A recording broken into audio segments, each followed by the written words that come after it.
Goddag. Vi har opgave 2, og vi er Aske, Sille, Mathias, Maria og Stiv.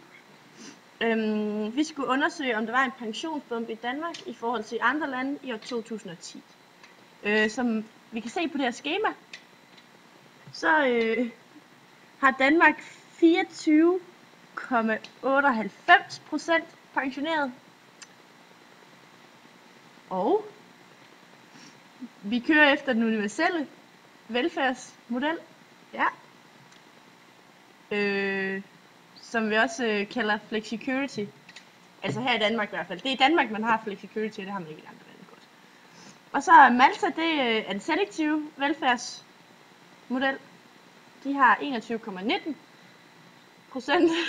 pensioneret. Og UK, de har den residuelle velfærdsmodel. Og de har 24,72%. Som vi kan se igen, så ligger Danmark og England tæt på hinanden, men Malta, den ligger en del under. Og det kan skyldes, at man på Malta bekymrer sig mere om sin familie, fordi det er et sydeuropæisk land, hvor de tager meget om deres familie og holder meget af dem. Og i Danmark og England, der er det staten, der tager sig af de gamle. Ja, hvor de kommer på plejehjem og sådan noget.